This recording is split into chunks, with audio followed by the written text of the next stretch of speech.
Welcome to my Netravati blogs. ನನ್ನ ಪ್ರೀತಿ YouTube ಕುಟುಂಬದವರೆಲ್ಲರೂ ಚೆನ್ನಾಗಿದ್ದೀರಾ ಅಂದ್ಕೊಂಡಿದ್ದೀನಿ. ನಾನು ಕೂಡ ತುಂಬ ಚೆನ್ನಾಗಿದ್ದೀನಿ.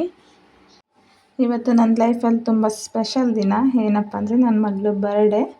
ಹಾಗಾಗಿ ನಾನಿವತ್ತು ದೇವಸ್ಥಾನಕ್ಕೆ ಹೋಗ್ತಾ ಇದ್ವಿ. ನಾವಿವಾಗ ಮೈಸೂರು ರೈಲ್ವೆ ಸ್ಟೇಷನಲ್ಲಿ ಇದ್ದೀವಿ. ನಮಗೆ ಗೊತ್ತಿರಲಿಲ್ಲ, ನಮ್ಮ ಯಜಮಾನರು ಸರ್ಪ್ರೈಸಾಗಿ ಕರ್ಕೊಂಡು ಹೋಗ್ತಾ ಇದ್ದಾರೆ ಧರ್ಮಸ್ಥಳಕ್ಕೆ. ಇವಾಗ ಟೈಮು ನೈಟ್ 11:45 ಆಗಿದೆ. ಇವಾಗ ಟ್ರೈನ್ ಇದೆ, ಬನ್ನಿ ನೋಡೋಣ. ಟ್ರೈನ್ ಬಂದಿದೆ. ಈ ಟ್ರೈನ್ ಬಂದ್ಬಿಟ್ಟು ಬೆಂಗಳೂರು ಟು ಕಣ್ಣೂರಿಗೆ ಹೋಗೋದು. ಇದು ನಾವಿವಾಗ ಸುಬ್ರಹ್ಮಣ್ಯಗೆ ಹೋಗ್ತಾ ಇದ್ದೀವಿ. ಸುಬ್ರಹ್ಮಣ್ಯಗೆ ಹೋಗ್ಬಿಟ್ಟು ಅಲ್ಲಿಂದ ಮತ್ತೆ ನಾವು ಧರ್ಮಸ್ಥಳ ಹೋಗಬೇಕು. ನೋಡಿ, ಟ್ರೈನ್ ಬಂದು ನಿಂತಿದೆ ಆಲ್ರೆಡಿ. ಈ ಟ್ರೈನು 11:45ಗೆ ಇಲ್ಲಿಂದ ಹೊರಡ್ತು ಟ್ರೈನ್. ನೋಡಿ, ಇವಾಗ ಮೈಸೂರಿಗೆ ಬಿಟ್ಟು ಹೋಗ್ತಾ ಇದ್ದೀವಿ. ಮೈಸೂರಿಂದ ಸ್ಟಾರ್ಟ್ ಆಗ್ತಾ ಇದೆ ಟ್ರೈನ್, ಹೋಗ್ತಾ ಇದೆ ನೋಡಿ. ಮೈಸೂರಿಂದ ಹೋಗ್ತಾ ಇದ್ದೀವಿ. ಈಗ ಬಂದು ಟೈಮ್ 6 ಗಂಟೆ ಆಗಿದೆ. ಇವಾಗ ನಾವು ಸುಬ್ರಹ್ಮಣ್ಯ ರೈಲ್ವೆ ಸ್ಟೇಷನಲ್ಲಿ ಇದ್ದೀವಿ. ಇಲ್ಲಿಂದ 1.5 ಗಂಟೆ ಜರ್ನಿ ಧರ್ಮಸ್ಥಳ. ನಾವಿಲ್ಲಿಂದ ಸ್ಟ್ರೈಟ್ ನೇತ್ರಾವತಿ ಒಳಗೆ ಹೋಗ್ತಾ ಇದ್ದೀವಿ. ಟ್ರೈನ್ ಇಳಿದ ತಕ್ಷಣವೇ ಟ್ಯಾಕ್ಸಿಗಳು, ಆಟೋಗಳು ಎಲ್ಲ ರೆಡಿ ಇರುತ್ತೆ ಧರ್ಮಸ್ಥಳಕ್ಕೆ ಮತ್ತು ಸುಬ್ರಹ್ಮಣ್ಯ ದೇವಾಲಯಕ್ಕೆ. ನೀವು ಎಲ್ಲಿಗೆ ಬೇಕಾದ್ರೂ ಹೋಗ್ಬೋದು. ನಾವಿವಾಗ ಫಸ್ಟ್ ನೇತ್ರಾವತಿ ನದಿ ಹತ್ರ ಬಂದಿದ್ದೀವಿ. ಇವಾಗ ಟೈಮು 7:30 ಆಗಿದೆ. ಇಲ್ಲಿವಾಗ ಫಸ್ಟು ನೇತ್ರಾವತಿ ನದಿಲಿ ಎಲ್ಲರೂ ಬಂದಾಗ ಇಲ್ಲಿ ಸ್ನಾನ ಮಾಡಿಕೊಂಡು ಆಮೇಲೆ ಧರ್ಮಸ್ಥಳ ಮಂಜುನಾಥ ಸ್ವಾಮಿ ದರ್ಶನ ಪಡೆಯೋಕ್ಕೆ ಹೋಗ್ತಾರೆ. ನೇತ್ರಾವತಿ ನದಿ ಪಶ್ಚಿಮ ಘಟ್ಟ ಪರ್ವತ ಶ್ರೇಣಿಯಲ್ಲಿ ಹುಟ್ಟಿ ಮಂಗಳೂರು ಸಮೀಪ ಇರುವಂಥ ಅರಬ್ಬಿ ಸಮುದ್ರ ಸೇರುತ್ತೆ. ಈ ನದಿ ಧರ್ಮಸ್ಥಳದ ಪಕ್ಕವಾಗಿ ಹರಿದು ಕ್ಷೇತ್ರಕ್ಕೆ ಶಾಂತಿ ಮತ್ತು ಪವಿತ್ರತೆ ವಾತಾವರಣ ನೀಡುತ್ತದೆ. ಭಕ್ತರು ದೇವಸ್ಥಾನಕ್ಕೆ ಭೇಟಿ ನೀಡುವ ಮೊದಲು ಅಥವಾ ನಂತರ ನೇತ್ರಾವತಿ ನದಿಯಲ್ಲಿ ಪವಿತ್ರ ಸ್ನಾನ ಮಾಡುವ ಸಂಪ್ರದಾಯವಿದೆ. ನೋಡಿ, ನೇತ್ರಾವತಿ ನದಿಯಲ್ಲಿ ಸ್ನಾನ ಮಾಡ್ಕೊಂಡು ಹೋದರೆ ಅದೊಂದು ಪವಿತ್ರತೆ, ಮತ್ತು ನಮಗೆ ಏನಾದರೂ ಕೆಟ್ಟದ್ದು ಇದೆಲ್ಲ ಇದ್ದರೆ ಇಲ್ಲಿ ಸ್ನಾನ ಮಾಡಿದ್ರೆ ಪವಿತ್ರವಾಗ್ತೀವಿ ಅನ್ನೋ ಒಂದು ನಂಬಿಕೆ ಜನರಿಗೆ. ಹಾಗಾಗಿ ಇಲ್ಲಿ ನೇತ್ರಾವತಿ ನದಿಯಲ್ಲಿ ಸ್ನಾನ ಮಾಡಿಕೊಂಡೆ ಮಂಜುನಾಥ ಸ್ವಾಮಿ ದರ್ಶನಕ್ಕೆ ಹೋಗೋದು. ಓಕೆ, ಇಲ್ಲೆಲ್ಲ ಸ್ನಾನ ಮುಗಿಸ್ಕೊಂಡು ನಾವು ಕೂಡ ಧರ್ಮಸ್ಥಳಕ್ಕೆ ಹೊರಟ್ವಿ. ನೋಡಿ, ಇಲ್ಲಿ ನದಿ ಹತ್ರ ಸುತ್ತಮುತ್ತ ತೋರಿಸ್ತೀನಿ ನಿಮಗೆ. ಇಲ್ಲಿ ಬಟ್ಟೆ, ಬನೀನ್ಸ್ ಎಲ್ಲ ಕೂಡ ಇಟ್ಟಿರ್ತಾರೆ. ಸ್ನಾನಕ್ಕೆ ಏನೇನು ಬೇಕೋ ಎಲ್ಲ ಐಟಮ್ಸ್ ಕೂಡ ಅಲ್ಲೇ ಇಟ್ಟಿರ್ತಾರೆ. ನಾವು ಅಲ್ಲೆಲ್ಲ ಮುಗಿಸ್ಕೊಂಡು ಇವಾಗ ಧರ್ಮಸ್ಥಳ ಬಂದ್ವಿ. ನೇತ್ರಾವತಿ ನದಿಯಿಂದ ಇಲ್ಲಿಗೆ 30 ರೂಪಾಯಿ ತಗೊಳ್ತಾರೆ ಚಾರ್ಜು. ನೋಡಿ, ಇವಾಗ ನಾವು ಧರ್ಮಸ್ಥಳ ಎಂಟ್ರೆನ್ಸಲ್ಲಿದ್ದೀವಿ. ನೋಡಿ, ಮಂಜುನಾಥ ಸ್ವಾಮಿ ದೇವಸ್ಥಾನಕ್ಕೆ ಹೋಗೋ ದಾರಿ ಇದು. ಬನ್ನಿ. ಇಲ್ಲಿ ನೋಡಿ, ಫಸ್ಟು ಶಿವಂದು ಎಷ್ಟು ಚೆನ್ನಾಗಿದೆ ಅಂತ ವಿಗ್ರಹ. ಇಲ್ಲಿ ಎಲ್ಲ ಕಡೆ ರೂಮ್ಸ್ಗಳಿದೆ. ಧರ್ಮಸ್ಥಳಕ್ಕೆ ತುಂಬ ರೂಮ್ಸ್ಗಳಿದೆ. ಬನ್ನಿ, ಇವಾಗ ನೋಡೋಣ ಮುಂದೆ ಹೇಗಿದೆ ಅಂತ ಹೇಳ್ಬಿಟ್ಟೆಲ್ಲ. ನಾವು ಇಲ್ಲಿ ಒಂದು ರೂಮ್ ತೊಗೊಂಡ್ವಿ. ಹಾಗೆ ಸ್ವಲ್ಪ ಜರ್ನಿ ಮಾಡಿ ಸುಸ್ತಾಗಿತ್ತಲ್ವ, ಹಾಗೆ ಸುಧಾರಿಸ್ಕೊಂಡು ಸ್ವಲ್ಪ ರೆಸ್ಟ್ ಮಾಡಿಕೊಂಡು ರೆಡಿಯಾಗಿ ಹೋಗೋಣ ಅಂತ ಹೇಳ್ಬಿಟ್ಟು ತಗೊಂಡು ಇಲ್ಲಿ ಬಂದು ಪೂಜೆಗೆ ಟೈಮ್ ಆಗುತ್ತೆ ಅಂತ ರೆಡಿಯಾಗಿ ಹೋಗ್ತಾ ಇದ್ದೀವಿ ಇವಾಗ. ಅದೇ ರೂಮ್ಸ್ಗಳು ತುಂಬ ಆನ್ಲೈನ್ ಬುಕ್ಕಿಂಗು ಇರುತ್ತೆ. ನೀವು ಫಸ್ಟೇ ಆನ್ಲೈನ್ ಬುಕ್ಕಿಂಗ್ ಮಾಡ್ಕೊಂಡು ಬರೋದಾದರೆ ಬರ್ಬೋದು, ಅಥವಾ ಇಲ್ಲಿ ಕೂಡ ಸಿಗುತ್ತೆ. ಅಂದರೆ ಈ ಟೈಮಲ್ಲಿ ರಶ್ ಇಲ್ಲ. ರಶ್ ಇದ್ದರೆ ಆನ್ಲೈನ್ ಬುಕ್ ಮಾಡ್ಕೊಂಡು ಬರೋದೇ ತುಂಬ ಒಳ್ಳೆಯದು.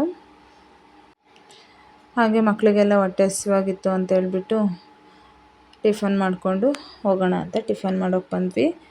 ಇವಾಗ ಟಿಫನ್ನು ಮಕ್ಕಳಿಗೆಲ್ಲ ತಿನ್ನಿಸ್ಕೊಂಡು ಹೊರಟ್ವಿ ದೇವಸ್ಥಾನಕ್ಕೆ. ನೋಡಿ, ಇವಾಗ ಬರ್ತಾಯಿದ್ದೀವಿ. ಅಷ್ಟು ರಶ್ ಇಲ್ಲ. ನೋಡ್ತಾ ಇದ್ದೀರಲ್ವ, ಅಷ್ಟೇನು ರಶ್ ಇಲ್ಲ. ಇವಾಗ ಫ್ರೀ ಇತ್ತು. ಈ ಟೈಮಲ್ಲಿ ಫ್ರೀ ಇರುತ್ತೆ. ಇನ್ನು ಮತ್ತು ಭಾನುವಾರ, ಸೋಮವಾರ ಫುಲ್ ರಶ್ ಇರುತ್ತಂತೆ. ನಾವು ಹೋಗಿದ್ದು ಶುಕ್ರವಾರ ಆಗಿರೋದ್ರಿಂದ ಅಷ್ಟು ರಶ್ ಇಲ್ಲ. ನೋಡಿ, ಶ್ರೀ ಕ್ಷೇತ್ರ ಧರ್ಮಸ್ಥಳವು ಕರ್ನಾಟಕದ ದಕ್ಷಿಣ ಕನ್ನಡ ಜಿಲ್ಲೆಯ ಬೆಳ್ತಂಗಡಿ ತಾಲೂಕಿನಲ್ಲಿ ಇರುವ ಪ್ರಸಿದ್ಧ ತೀರ್ಥಕ್ಷೇತ್ರವಾಗಿದೆ. ನಾವು ಇಲ್ಲೇ ಸ್ಲಿಪ್ಪರ್ ಎಲ್ಲ ಬಿಡೋಗಿತ್ತು. ಸ್ಲಿಪ್ಪರ್ ಬಿಟ್ಬಿಟ್ಟು ದರ್ಶನಕ್ಕೆ ಅಂತ ಹೊರಟ್ವಿ. ಟಿಕೆಟ್ ತಗೊಂಡು ನಾವು ಸ್ಪೆಷಲ್ ದರ್ಶನ ಟಿಕೆಟ್ ತಗೊಂಡ್ವಿ. ಫುಲ್ ಫ್ರೀ ಇತ್ತು. ಅಂದರೆ ಜನ ಜಾಸ್ತಿ ಇಲ್ಲಲ್ಲ, ಅಂದರೆ ಮಕ್ಕಳಿರೋದ್ರಿಂದ ಕಿರಿಕಿರಿ ಮಾಡ್ತಾರೆ ಅಂತ ಹೇಳ್ಬಿಟ್ಟು ನಾವು ಸ್ಪೆಷಲ್ ದರ್ಶನ ಟಿಕೆಟ್ ತಗೊಂಡು ಹೋಗ್ತಾಯಿದ್ದೀವಿ. ಮತ್ತು ದೇವಸ್ಥಾನದ ಬಗ್ಗೆ ಹೇಳೋದಾದರೆ, ಇದು ಪವಿತ್ರ ದೇವಸ್ಥಾನ ಅಲ್ವಾ. ಶ್ರೀ ಮಂಜುನಾಥ ಸ್ವಾಮಿ ದೇವಸ್ಥಾನವು ಜಗತ್ತಿನಾದ್ಯಂತ ಖ್ಯಾತಿ ಪಡೆದಿರುವಂಥ ದೇವಸ್ಥಾನವಾಗಿದೆ. ಈ ದೇವಾಲಯ ಮುಖ್ಯ ದೇವರು ಶ್ರೀ ಮಂಜುನಾಥ ಸ್ವಾಮಿ. ಅವರು ಪರಶಿವನ ಅವತಾರವಾಗಿ ಪೂಜಿಸಲ್ಪಡುತ್ತಾರೆ. ಸುಮಾರು 800 ವರ್ಷಗಳ ಇತಿಹಾಸವಿರುವ ಈ ಕ್ಷೇತ್ರದಲ್ಲಿ ಧಾರ್ಮಿಕ ಸೌಹಾರ್ದತೆಯ ಅನನ್ಯ ಉದಾಹರಣೆ ಕಾಣಬಹುದು ನಾವು. ನೋಡಿ, ಇಲ್ಲೆಲ್ಲ ಫ್ರೀ ಇರೋದ್ರಿಂದ ನನ್ನ ಮಗಳು ಆಟ ಆಡ್ಕೊಂಡು ಹೋಗ್ತಾಯಿದ್ಲು. ರಶ್ ಆಗಿದ್ರೆ ತುಂಬ ಅಳ್ತಾ ಇದ್ಲು. ನೋಡಿ, ಇಲ್ಲಿ ಒಳಗಡೆ ಎಷ್ಟು ಫ್ರೀ ಇದೆ. ಇಲ್ಲಿ ಫುಲ್ ರಶ್ ಇದ್ದಾಗ ಕುತ್ಕೊಂಡು ರೆಸ್ಟ್ ಮಾಡ್ಕೊಂಡು ಹೋಗೋಕ್ಕೆ ಚೇರೆಲ್ಲ ವ್ಯವಸ್ಥೆ ಇದೆ ನೋಡಿ. ಫಸ್ಟ್ ಇರಲಿಲ್ಲ, ಇವಾಗ ಇದೆಲ್ಲ ಮಾಡಿದ್ದಾರೆ. ಫುಲ್ ತುಂಬ ರಶ್ ಇರುತ್ತಲ್ಲ, ಆವಾಗ ಜನಗಳು ಕೂತ್ಕೊಂಡು ಹೋಗ್ಬೋದು. ದೇವಾಲಯದ ಆಡಳಿತ ಜೈನ ಹೆಗ್ಗಡೆ ಕುಟುಂಬದವರಿಂದ ನಡೆಯುತ್ತಿದ್ದು, ಪೂಜೆ ವಿಧಿಗಳನ್ನು ಹಿಂದೂ ಪುರೋಹಿತರು ನೆರವೇರಿಸ್ತಾರೆ. ಇಲ್ಲಿ ಪ್ರತಿದಿನ ಸಾವಿರಾರು ಭಕ್ತರಿಗೆ ಅನ್ನದಾನ ಸೇವೆ ನೀಡಲಾಗುತ್ತದೆ. ಲಕ್ಷ ದೀಪೋತ್ಸವ, ಮಹಾಶಿವರಾತ್ರಿ ಮುಂತಾದ ಹಬ್ಬಗಳು ಭಕ್ತಿ ಭಾವದಿಂದ ಆಚರಿಸಲಾಗುತ್ತದೆ. ನೋಡಿ, ಇವಾಗ ದೇವಾಲಯದ ಒಳಗಡೆ ಬರ್ತಾ ಇದ್ದೀವಿ. ನೋಡ್ತಾ ಇದ್ದೀರಲ್ವಾ. ನೋಡಿ, ಇಲ್ಲಿ ಹೊರಗಡೆ ಪಂಚಾಭಿಷೇಕ ಮಾಡಿಸೋಕ್ಕೆ ಇಲ್ಲೆಲ್ಲ ಒಂದು 3 ಜನ ಪುರೋಹಿತರುಗಳು ಕೂತಿದ್ದಾರೆ. ಪಂಚಾಭಿಷೇಕ ಮಾಡಿಸ್ಕೊಳ್ಳೋದಾರೆ ಮಾಡಿಸ್ಕೊಳ್ಬೋದು. ನಾವು ಕೂಡ ಹಾಗೆ ನನ್ನ ಮಗಳು ಬರ್ಡೇ ಇರೋದ್ರಿಂದ ನಾವು ಕೂಡ ಪಂಚಾಭಿಷೇಕ ಮಾಡಿಸ್ಕೊಂಡ್ವಿ. ನೋಡಿ, ತೋರಿಸ್ತಾ ಇದ್ದೀನಿ ನಿಮಗೆಲ್ಲ ಹೇಗಿದೆ ಅಂತ ಹೇಳ್ಬಿಟ್ಟು. ಅಂದರೆ ಒಳಗಡೆ ಕಂಡೀಷನ್ನಾಗಿ ಕ್ಯಾಮ್ರಾ ಹಲೋ ಇಲ್ಲ, ಮೊಬೈಲ್ ಯೂಸ್ ಮಾಡೋ ಆಗಿಲ್ಲ. ಹಾಗಾಗಿ ನಾವು ದೇವ್ರ ಮುಖ ಎಲ್ಲ ತೋರ್ಸೋಕ್ಕಾಗಲ್ಲ. ಇಲ್ಲಿ ಹೊರಗಡೆ ಮಾತ್ರ ತೋರಿಸ್ತಾ ಇದ್ದೀನಿ ನೋಡಿ. ಇಲ್ಲಿ ಹಾಕ್ಬಿಟ್ಟಿದ್ದಾರೆ ಕಡ್ಡಾಯವಾಗಿ ಮೊಬೈಲ್ ಹಲೋ ಇಲ್ಲ, ಮೊಬೈಲ್ ಯೂಸ್ ಮಾಡೋ ಆಗಿಲ್ಲ ಅಂತ ಹೇಳ್ಬಿಟ್ಟು. ಹಾಗಾಗಿ ಯಾರು ಕೂಡ ಯೂಸ್ ಮಾಡೋದಿಲ್ಲ. ನೋಡಿ, ಇಲ್ಲೇ ಹೊರಗಡೆ ಪಂಚಾಭಿಷೇಕ ಮಾಡಿಸ್ತಾ ಇರೋದು ನೋಡ್ತಾ ಇದ್ದೀರಲ್ವಾ. ನಾವು ಕೂಡ ಹಾಗೇ ಪಂಚಾಭಿಷೇಕ ಮಾಡಿಸ್ಕೊಂಡು ಪೂಜೆ ಎಲ್ಲ ಮುಗಿಸ್ಕೊಂಡು ಬಂದು ಕೂತಿದ್ದೀವಿ ನೋಡಿ. ಇಲ್ಲಿ ಪೂಜೆಗೆ ಪುರುಷರು ಬನಿಯನ್ನು ಮತ್ತು ಶರ್ಟು ಎಲ್ಲನೂ ಬಿಚ್ಚಿ ಪೂಜೆಗೆ ಹೋಗಬೇಕಾಗತ್ತೆ. ಅದು ರೂಲ್ಸು ಎಲ್ಲ ದೇವಾಲಯಗಳಲ್ಲೂ. ಹಾಗಾಗಿ ಎಲ್ಲ ಪೂಜೆ ಮುಗಿಸ್ಕೊಂಡು ಬಂದು ಇಲ್ಲಿ ದೇವಾಲಯದ ಹೊರಗಡೆ ಕೂತಿದ್ದೀವಿ. ಸ್ವಲ್ಪ ದೇವಾಲಯದೊಳಗಡೆ ಕೂತ್ರೆ ಮನಸ್ಸಿಗೆ ಸಮಾಧಾನ, ನೆಮ್ಮದಿ. ಹಾಗಾಗಿ ನಾವು ಕೂಡ ಕೂತ್ಕೊಂಡ್ವಿ.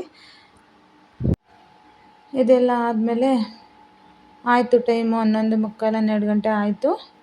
ಇವಾಗ ಊಟನೂ ರೆಡಿ ಇತ್ತು, ಊಟ ಕೊಡ್ತಾಯಿದ್ರು. ಹಾಗೆಯೇ ಊಟ ಮಾಡ್ಕೊಂಡು ಹೋಗೋಣ ಅಂತ ಹೇಳ್ಬಿಟ್ಟು ನಾವು ಕೂಡ ಪ್ರಸಾದ ತಿನ್ನೋಕೆ ಹೋಗ್ತಾಯಿದ್ದೀವಿ. ನೋಡಿ, ಊಟ ಕೊಡ್ತಾಯಿದ್ದಾರೆ. ಬಂದ್ವಿ. ಇಲ್ಲಿ ಊಟ ಎಲ್ಲ ಮಾಡಿಕೊಂಡು ಅನ್ನ ಸಾಂಬಾರು ಮತ್ತು ಪಾಯಸ ಕೊಟ್ಟಿದ್ದರು. ತುಂಬ ಚೆನ್ನಾಗಿತ್ತು ದೇವ್ರ ಪ್ರಸಾದ. ಹಾಗೆಯೇ ಎಲ್ಲ ಹೊಟ್ಟೆ ತುಂಬ ಪ್ರಸಾದ ತಿಂದ್ಕೊಂಡು ಇಲ್ಲಿ ಐಸ್ ಕ್ರೀಮು ಪಕ್ಕದಲ್ಲೇ ಮುಂದೆ ಇಟ್ಟಿದ್ದಾರೆ. ಅಲ್ಲೂ ಐಸ್ ಕ್ರೀಮ್, ತುಂಬ ಬಿಸಿಲು ಅಂದರೆ ತುಂಬ ಬಿಸಿಲು. ಹಾಗೆಯೇ ಐಸ್ ಕ್ರೀಮ್ ತಿಂದ್ಕೊಂಡು ಬಂದ್ವಿ. ಎಷ್ಟು ಬಿಸಿಲಿತ್ತು ಗೊತ್ತಾ, ಇಲ್ಲಿ ತುಂಬ ಬಿಸಿಲಾಯಿತು. ಹಾಗೆ ಪಕ್ಕದಲ್ಲಿ ಪಾರ್ಕ್ ಇತ್ತು. ಅಲ್ಲೇ ಪಾರ್ಕಿಗೆ ಹೋಗ್ಬಿಟ್ಟು ಮಕ್ಕಳು ಸ್ವಲ್ಪ ಆಟ ಆಡಿಸ್ಕೊಂಡು ಕೂತ್ಕೊಂಡು ಆಟ ಆಡ್ತಾಯಿದ್ದಾರೆ ಮಕ್ಕಳು.